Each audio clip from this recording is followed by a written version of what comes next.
Magandang araw Pilipinas, narito po ang latest weather today forecast. Sa ngayon po, malaking bahagi pa rin ng bansa ang makakaranas ng bahagyang maulap at minsang maaliwalas na kalangitan dahil pa rin yan sa high pressure area. Nandun po sa may North Pacific Ocean at nag-extend dito sa may Northern and Central Zone.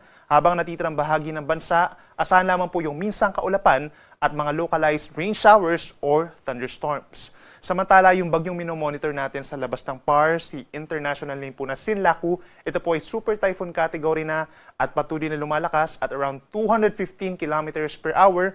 Huling namataan kaninang alas 3 at 2,430 kilometers silangan ng Visayas. Base po sa latest tropical cyclone potential forecast po ng Pag-asa, hindi na inaasahang papasok pa ng Philippine Area of Responsibility itong si Super Typhoon Sinlaku. So hindi na po siya tatawagin na Kaloy. Nakikita po natin na walang magiging direktang epekto sa ating bansa sa susunod na 6 na araw dahil kikilos po ang bagyo patungo po ng Micronesia, dito po sa may Guam in particular by the middle of this week, and by the end of this week ay kikilos ito palayo ng kalupaan patungo po dun sa may North Pacific Ocean. Malaking bahagi pa rin ng Luzon na makakaranas ng fair or maaliwalas na kalangitan sa umaga po yan hanggang sa hapon dahil pa rin sa high pressure area at easterlies. Maliit lamang ang tsansa ng mga pag-ulan lalo na dito sa may areas ng Cordillera Region at sa may timog na bahagi ng Mindoro and Bicol Region.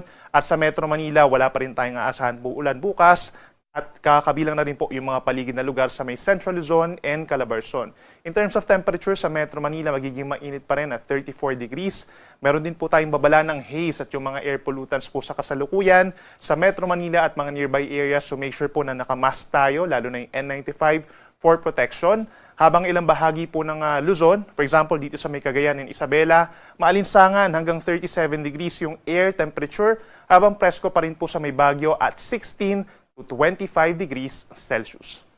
Sa ating mga kababayan po, dito sa may Palawan at Visayas, asahan din po ang fair weather conditions. Ibig sabihin, bahagyang maulap at minsan maulap ang kalangitan sa umaga hanggang sa hapon. Maraming lugar pa rin actually ang magiging maaliwalas naman ng kalangitan sa umaga, pero may mga tsansa pa rin po ng mga pulupulong mahinang pag-ulan dito sa may Samar Island po, no? At saka sa may Southern Leyte, mga saglit lamang po ng mga pag-ulan. Other areas, maliit pa rin ang tsansa ng mga pag-ulan. Sa Puerto Princesa City bukas hanggang 34 degrees air temperature, habang sa may Metro Cebu at Iloilo hanggang 33 degrees Celsius. Sa Mindanao, kagaya po sa may Luzon and Visayas, aasahan pa rin po ang generally maaliwalas na kalangitan sa umaga hanggang sa tanghali at sa dakong hapon hanggang sa gabi.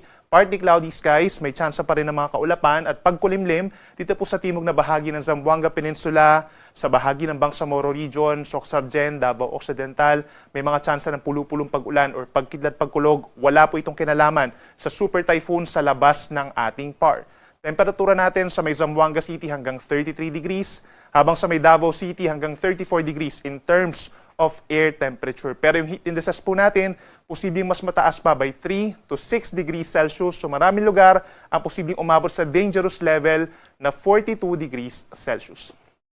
Kaya naman po patuloy na paalala natin sa ating mga kababayan ngayong kalagitnaan po ng panahon ng tag-init. Una na dyan, limit outdoor activities po during peak hours. We're talking of 10 in the morning hanggang 4 in the afternoon. Delikado po kapag meron tayong mga outdoor activities, yung mga mabibigat na gawain pagsapit po ng tanghali.